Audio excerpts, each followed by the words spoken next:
이제 우리에게 주신 하나님의 말씀을 함께 찾아서 눈으로 보시면서 귀로 듣는 시간입니다. 매 주마다 말씀드리지만 하나님의 말씀은 말씀 자체가 능력이십니다. 그러므로 하나님의 말씀을 읽고 들을 때에 여러분한테 하나님의 귀한 능력이 임재하시기를 축원합니다. 출애굽기 20장 1절로 11절의 말씀을 먼저 보시겠습니다.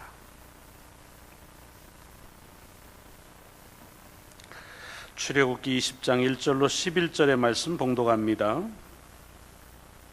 하나님이 이 모든 말씀으로 말씀하여 이르시되 나는 너를 애굽 땅 종되었던 집에서 인도하여 낸 네 하나님 여호와니라. 너는 나 외에는 다른 신들을 내게 두지 말라. 너를 위하여 새긴 우상을 만들지 말고 또 위로 하늘에 있는 것이나 아래로 땅에 있는 것이나 땅 아래 물속에 있는 것에 어떤 형상도 만들지 말며 그것들에게 절하지 말며 그것들을 섬기지 말라. 나 네 하나님 여호와는 질투하는 하나님인즉 나를 미워하는 자의 죄를 갚되 아버지로부터 아들에게로 3, 4대까지 이르게 하거니와 나를 사랑하고 내 계명을 지키는 자에게는 1000대까지 은혜를 베푸느니라. 너는 네 하나님 여호와의 이름을 망령되게 부르지 말라. 여호와는 그의 이름을 망령되게 부르는 자를 죄 없다 하지 아니하리라. 안식일을 기억하여 거룩하게 지키라. 엿새 동안은 힘써 내 모든 일을 행할 것이나 일곱째 날에는 네 하나님 여호와의 안식일인즉 너나 네 아들들이나 네 딸이나 네 남종이나 네 여종이나 네 가축이나 네 문 안에 머무는 객이라도 아무 일도 하지 말라. 이는 엿새 동안에 나 여호와가 하늘과 땅과 바다와 그 가운데 모든 것을 만들고 일곱째 날에 쉬었음이라. 그러므로 나 여호와가 안식일을 복되게 하여 그 날을 거룩하게 하였느니라. 아멘. 신약의 말씀은 빌립보서 3장의 말씀입니다.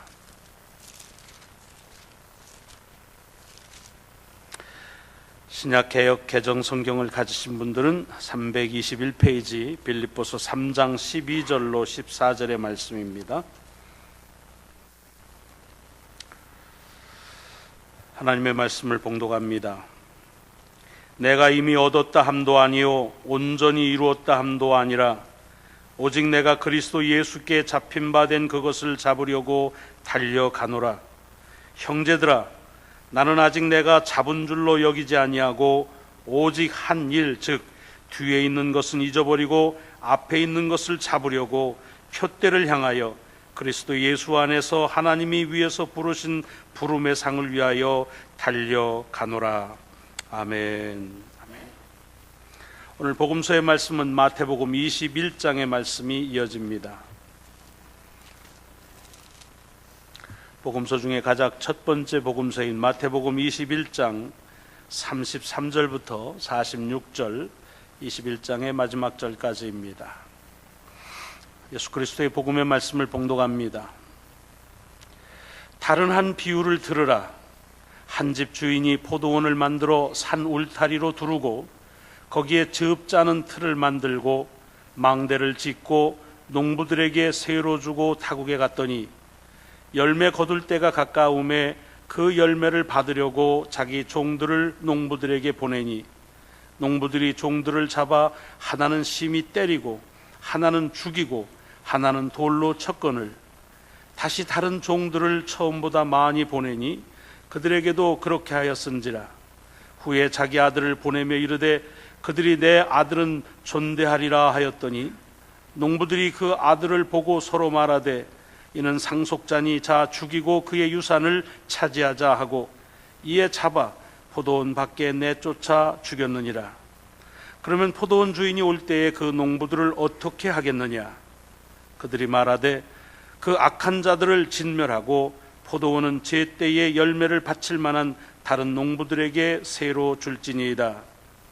예수께서 이르시되 너희가 성경에 건축자들이 버린 돌이 모퉁이의 머릿돌이 되었나니 이것은 주로 말미암아 된 것이요 우리 눈에 기이하도다 함을 읽어본 일이 없느냐. 그러므로 내가 너희에게 이르노니 하나님의 나라를 너희는 빼앗기고 그 나라의 열매 맺는 백성이 받으리라. 이 돌 위에 떨어지는 자는 깨지겠고 이 돌이 사람 위에 떨어지면 그를 가루로 만들어 흩으리라 하시니, 대제사장들과 바리새인들이 예수의 비유를 듣고 자기들을 가리켜 말씀인 줄 알고 잡고자 하나 무리를 무서워하니 이는 그들이 예수를 선지자로 알미였더라. 아멘. 아멘. 오늘 선포하는 주의 말씀이 하나님의 귀한 능력으로 한 주간 여러분의 삶을 주관하고 인도하시기를 축원합니다. 오늘 복음서에 있는 말씀은 대제사장과 장로들이 예수 그리스도의 행하시는 것을 보고서 그의 권위가 어디서 왔는지에 대해서 사실은 묻는 질문이지만 시비지요. 시비를 거는 데 대해서 주님께서 한 비유를 가지고 저들에게 설명해 주는 말씀입니다. 내용은 아주 간단합니다. 어떤 집이 주인이 있는데 포도원을 잘 경작을 했습니다. 그리고 거기에 산 울타리를 두르고, 그리고 포도를 이제 따면은 그 포도주를 그 틀도 잘 마련하고 망대도 지어서 그 포도원을 잘 볼 수 있도록 했습니다. 그러니까 이것을 보면은 이 주인이 만든 포도원의 그 규모가 그리 작지 않은 규모라는 걸 금방 알 수가 있습니다. 망대를 정하고 할 정도면 꽤 규모가 있는 포도원을 만들었습니다. 그런데 그렇게 포도원을 만들고 자기가 직접 농사를 지을 형편이 어떤 사정이 생겨서 있는지 모르지만 이 사람은 멀리 타국으로 떠나면서 그 포도원을 농부들에게 세를 줍니다. 그래서 이제 농부들이 그 세를 받아가지고서 그래가지고 그 포도를 농사를 졌겠지요. 포도가 다 이제 무르익어서 열매를 맺게 될 때에 주인이 당연히 그 세를 받으려고 종들을 그 농부들에게 보냈습니다. 그랬는데 어떤 일이 벌어졌다고 얘기합니까? 주인이 세를 받으려고 보낸 종들을 이 농부들이 그냥 두들겨 패가지고 하나는 죽이고 하나는 그냥 돌로 치고 때리고 그렇게 했습니다. 그러니까 주인이 다시 더 많은 자기의 종들을 보냅니다. 여전히 그들을 때리고 죽이고 돌로 쳤다는 것입니다. 그래서 주인이 굉장히 마음이 좋아요. 그쯤 되면 와가지고서 그냥 다 쳐버려야 되는데, 내 아들을 보내면, 그러니까 내 아들을 보냈으니까 저들이 존대하겠지라고 생각을 하고 아들을 보냈다는 겁니다. 그런데 농부들의 마음은 달랐습니다. 이 아들만 싹 죽여버리면 이 포도원의 상속자를 죽이니까 포도원은 우리 것이 될 것이다 하는 생각을 가지고, 그래서 그 아들을 포도원 밖에 내쫓고 죽여버렸다는 것입니다. 이 이야기를 이쯤 하시고 나서, 그리고 나서 그 이야기를 듣는 대제사장들과 장로들에게 주님께서 묻습니다. 자, 이런 일이 이렇게 벌어지면 포도원 주인이 돌아왔을 때 그때 그 농부들을 어떻게 하겠느냐? 물으나 마나 대답은 뻔하죠. 그러니까 대제사장과 장로 중에 누구인지 모르지만 대답을 했습니다.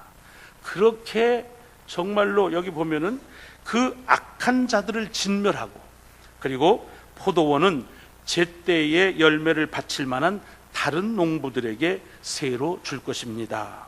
당연하지요. 너무나 당연한 이야기인데 얘기합니다. 주님은 지금 이 비유를 다른 사람 얘기를 하는 게 아니라 지금 얘기를 듣고 있는 대제사장과 장로들에게 하는 말입니다. 그러면서 아주 힐책을 합니다. 혹독한 어조로 저들을 징계합니다. 너희가 바로 그 농부들과 같다. 그러므로 너희들은 하나님의 나라를 빼앗기게 될 것이고 하나님께서 정한 다른 이들이 그 나라를 차지하게 될 것이다. 이 정도 되면 목회 그만둬야 됩니다. 이 말을 듣고서 아멘 하고 올 사람은 거의 없습니다. 그러니까 막 논쟁이 얼마나 그 시기하는 마음이 생겼겠습니까? 그래서 그 사람들이 예수를 죽이려고 했는데 죽이지 못하는 게 다른 사람들이 보고 있는 눈이, 다른 사람들은 아직 주님을 그리스도로는 보지 못하지만 예언자라고 하는 속에서 많은 무리가 추종하고 있다는 거 하는 것 때문에, 그래서 저를 잡아 죽이려 하려는 마음만 갖고 행사하지 못했다고 되어 있습니다. 저는 이 말씀을 계속 듣고 또 들으면서 여러 가지 생각을 하게 되는데, 이 본문의 이 말씀을 이 농부들의 입장에서 한번 생각을 해봤습니다. 만약에 내가 농부라고 한다면 어떻게 그렇게 했을까? 사실 뭐 그냥 객관적이니까 그런 말을 드릴 수 있겠지만 이 농부들에게 있어서는 큰 횡재를 만난 거나 마찬가지입니다. 왜냐하면 주인이 아주 포도원을 잘 경작하고 포도원에 필요한 모든 시설들을 다 완비했습니다. 그리고 그것도 규모가 작은 게 아니라 넉넉한 규모로 준비를 했습니다.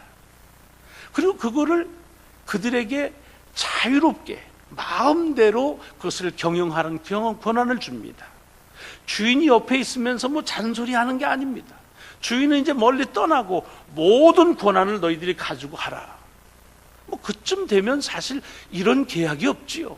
그리고 나서 그저 정해진 세만 이만큼을 내게 주면 된다고 했을 때 이걸 왜 이렇게 큰 은혜라면 은혜로 아니면 배려라면 배려를 받았던 사람들인데 왜 이런 결정을 했을까?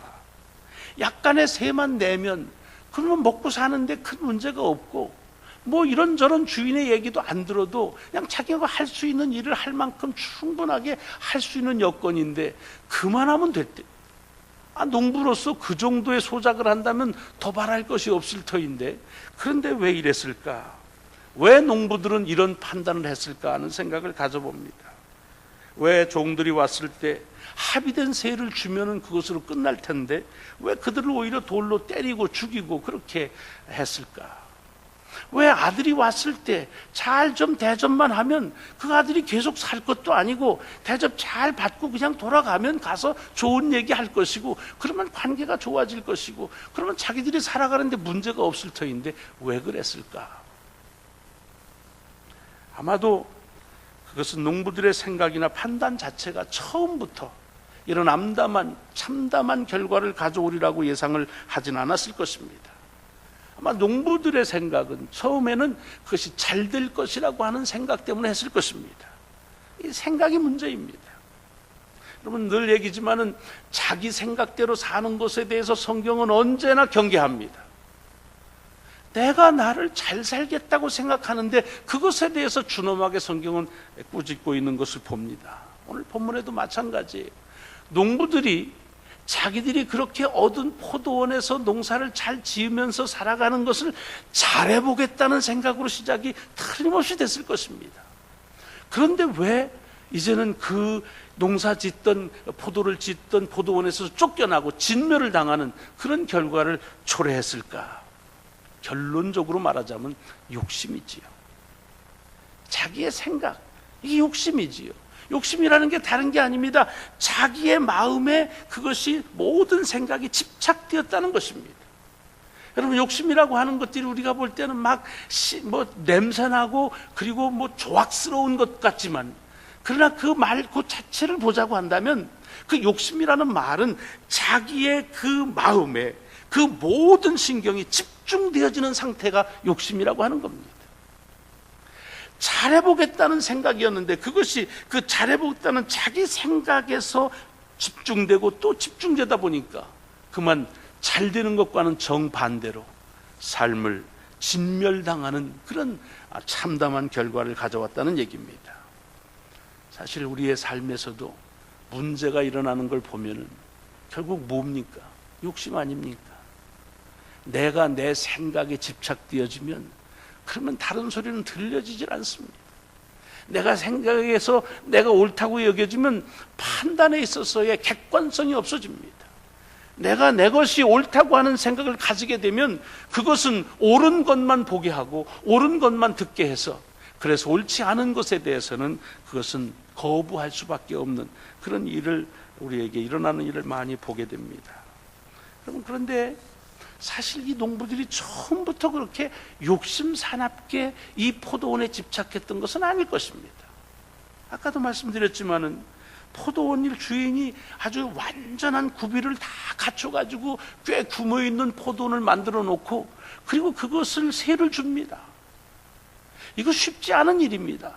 대개 세를 줄 때에는 이런저런 부족한 것 있습니다. 자기가 살려고 할 때 모든 걸 갖춰놓지 세 주려고 할 때는 다 그렇게 구비하지 않습니다. 그냥 네가 알아서 여기 이런 거 있으니까 망대를 치려면 짓고 울타리를 치려면 치고 그 다음에 틀을 하려면 해라, 이렇게만 하는데 이 주인은 그렇지가 않았어요. 다 준비시켜놨어요.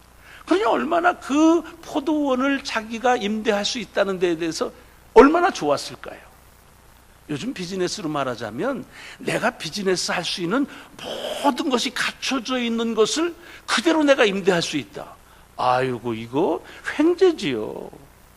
세탁업을 하려고 하는데 다 물론 요즘엔 다 갖춰서 하지만은 처음 생긴데 내가 그것을 시설 투자하려면은 얼마나 돈이 많이 들어가는데 다 해놓고 그냥 그것을 가지고서 그냥 렌트비만 달라고 하면 그것처럼 고마운 일이 어디 있습니까?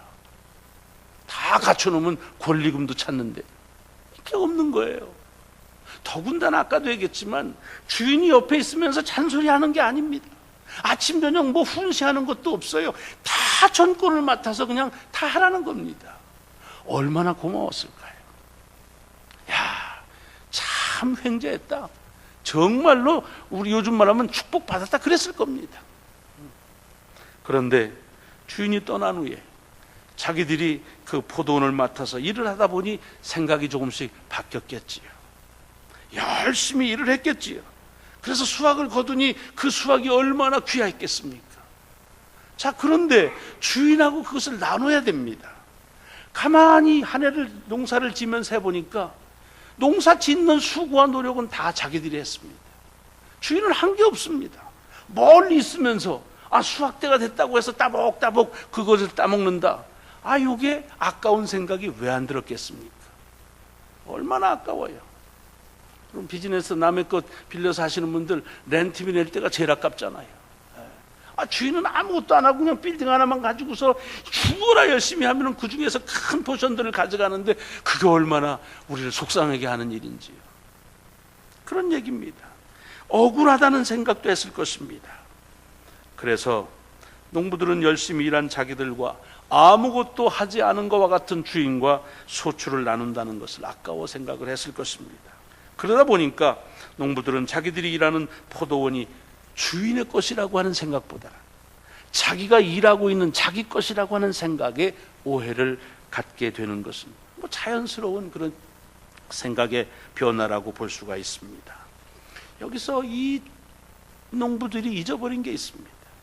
자기들이 물론 열심히 일하고 수고를 많이 했지만 주인이 한 것은 그렇게 열심히 일하고 수고할 수 있는 터전을 다 완벽하게 마련해 줬다는 사실을 잊어버린 겁니다. 아무리 노력을 농부들이 해도 그 땅이 없으면 농사를 지을 수가 없습니다. 땅만 있다고 해서 농사 지을 수가 없습니다. 경작을 해야 됩니다. 포도원은 손이 많이 가는 농사입니다. 그 모든 것들을 주인이 다 일궈 놓고 그리고서 이제는 포도를 키우라고 한 것인데 포도를 키우는 자기 일에 집중하다 보니까 그렇게 주인이 마련해 놓은 일들에 대해서 잊게 되고, 그래서 그것이 아까운 생각이 들어서 세를 받으러 온 주인의 종들을 치고 때리고 죽이고 한 일들을 하게 되었다고 하는 얘기입니다. 여러분, 이 말씀을 읽으면서 이 말씀이 우리의 삶에도 그대로 적용되는 것이 아닌가 싶습니다. 이민생활 하면서 얼마나 수고하십니까? 얼마나 애를 씁니까? 그러다 보니까 우리의 삶이 우리 자신의 노력으로 되어진 것이라고 하는 생각이 떨쳐버릴 수가 없습니다. 그래서 누군가 나에게서 참 수고 많이 했다고 할 때 그것이 내게 위로가 됩니다. 물론 우리가 수고했지요. 그러나 여러분, 내 삶이 내 자신의 것이라고 시작할 때부터 우리의 삶은 망가지기 시작하는 것을 너무나 잘 알지 않습니까? 사실 따지고 놓고 보면은 내가 수고하고 열심히 한 것은 사실이지만 나로 하여금 수고하고 열심히 할 수 있는 삶을 살게 하시는 것은 이미 우리의 수고와 노력 전에 우리에게 주어진 것입니다. 인생에서 소중한 것은 사실은 성취하고 얻어내는 것보다는 그 이전에 이미 우리에게 주어진 것이 많습니다.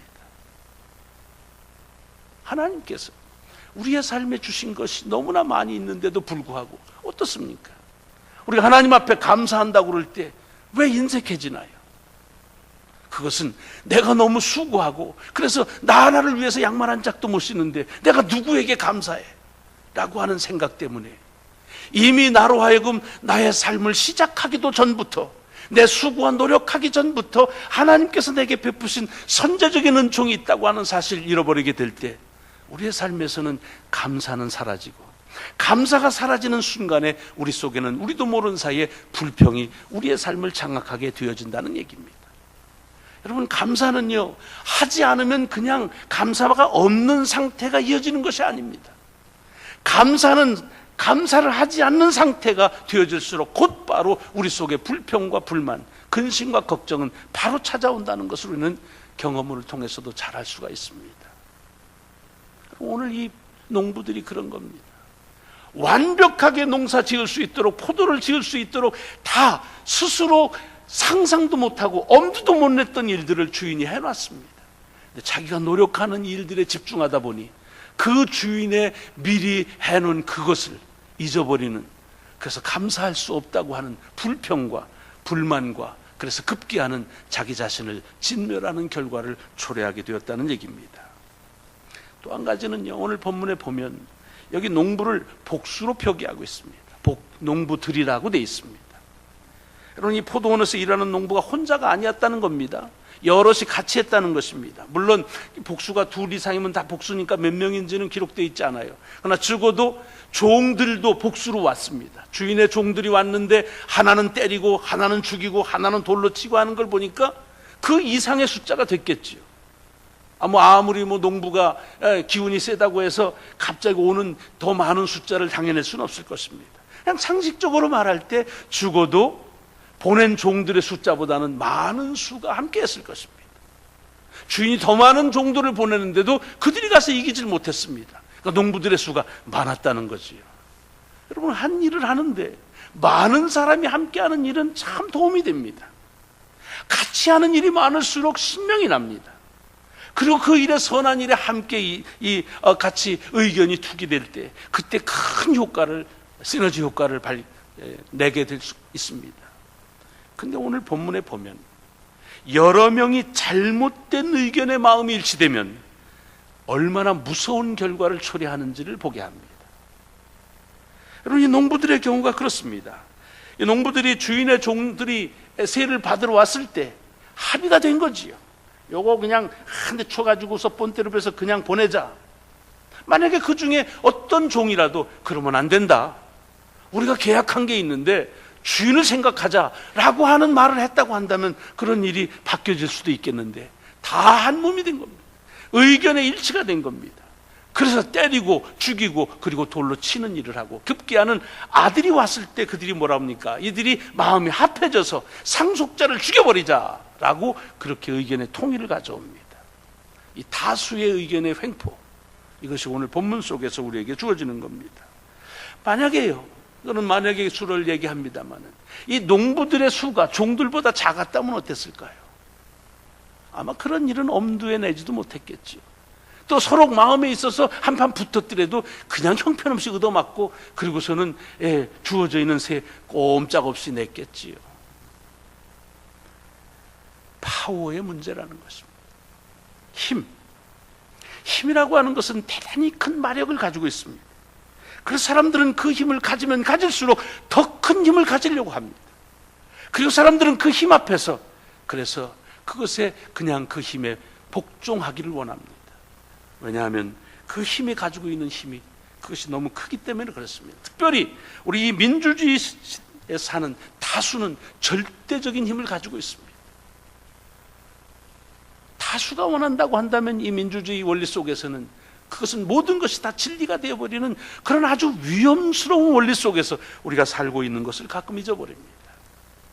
제가 가끔 같이 예로 나누지만은 지금은 돌아가신 DC 안에 사역하신 처치 오브 더 세이비어의 콜스위 목사님, 살아가시면서 삶에서 오는 유혹 중에서 가장 큰 유혹이 무엇입니까? 라고 할 때 두 가지를 얘기했는데 그 중에 하나가 뭐냐면 사역이 커지는 데 대한 유혹이라는 겁니다. 얼마든지 크게 할 수 있는데 그 커지는 규모가 이 일을 하는 본질과 같지 않을 때 그것을 거부한다는 일이 얼마나 힘든지 모른다는 겁니다.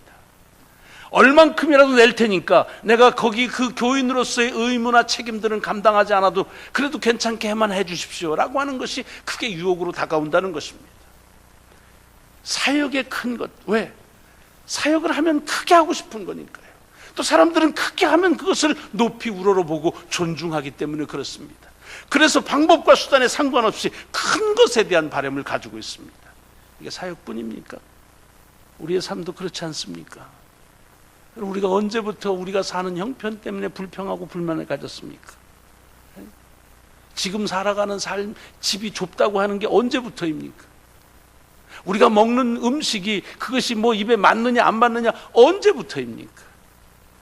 잘 먹기 난 다음부터 아닙니까? 편한 그 다음부터 아닙니까? 우리 속에서 이 다수의 힘은 본질을 잊게 해버리는데 너무나 많은 유혹을 우리에게 줍니다. 다수의 힘은 더 큰 힘을 요구하고 그리고 그것에 갈망하게 됩니다. 이 농부들이 그랬습니다.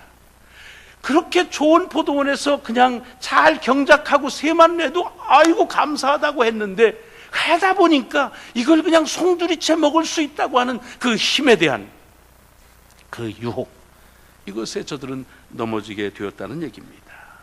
오늘도 우리의 신앙이 힘에 대해서 유혹에 그냥 넘어져 버립니다. 그냥 넘어집니다.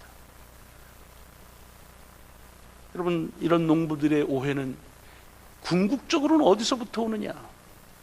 사실은 이 농부들과 주인이 멀리 떨어져 있다는 가운데서 옵니다.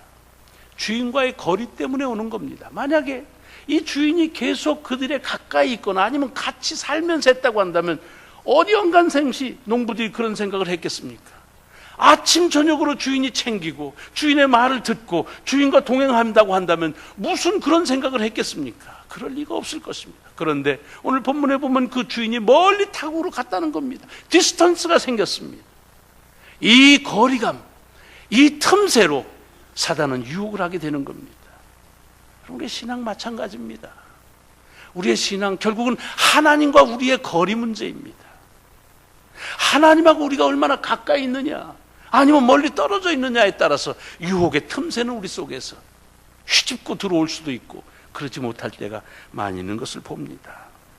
하나님과 가까이 한다면, 하나님과 함께 한다면 일어나지 않을 많은 유혹들이 하나님과 우리들 사이에 멀어지는 틈 사이로 파고드는 경우를 대단히 많이 우리는 볼 수가 있습니다. 그러므로 하나님과의 거리를 좁혀야 합니다. 하나님과 가능하면 동행해야 합니다. 이 거리가 멀어질수록 우리 속의 틈새의 유혹은 우리와 하나님 사이에서 자꾸만 휘젓고 다닐 수밖에 없습니다. 그렇지 않습니까? 여러분, 신앙생활 다른 거 없습니다. 가까이 하는 거, 하나님을 예배하는 일이 멀어지면서 신앙이 성숙하는 것 본 적이 없습니다. 하나님 앞에 기도하는 시간이 작아질수록 하나님과 가까이 간다, 그런 예는 없습니다. 내 입술에서 찬송을 하지는 일들이 사라지면서 그러면서 하나님 앞에 더 성숙해진다, 절대로 그런 일은 없습니다. 모든 것 그 반대입니다. 내게서 찬송이 멀어질수록 그 틈새를 사단은 휘젓습니다. 내가 하나님께 기도하는 시간이 멀어질수록 그 틈새에 유혹은 휘젓고 다니는 것입니다. 하나님께 나오는 시간이 그것이 멀어질수록 그 틈새 속에서 사탄은 역사하게 되는 것입니다. 여러분, 오늘 구약 출애굽기의 말씀이 유명한 이 모세를 통해서 하나님께 주신 십계명의 이야기입니다. 그 전반부인데 내용이 뭡니까? 다른 거 아닙니다. 내가 하나님이다. 그러니까 내가 하는 대로만 믿어라. 그리고 내가 누군지 네 생각을 버려라. 네 생각 가지고 이것저것 만들지 마라. 나는 나니까 내 말만 듣지 네 생각대로 움직이지 말아라. 오늘 본문의 텀대로 말하자면 나를 기억하고 나하고 가까이 있고 나를 멀리하지 말라, 그런 말씀입니다. 빌립보서에서 바울이 말하는 것도 마찬가지입니다. 유명한 말씀이죠. 내가 이미 얻었다 함도 아니요 온전히 이루었다 함도 아니라 오직 내가 그리스도 예수께 잡힌 바 된 것을 잡으려고 달려간다. 무슨 뜻입니까? 바울은 얘기하는 겁니다. 내가 그 하나님의 목표가 저기 있으니까 내가 얼만큼 갔다, 아니면 내가 온 길이 얼마다, 이러다 넘어지는 거예요.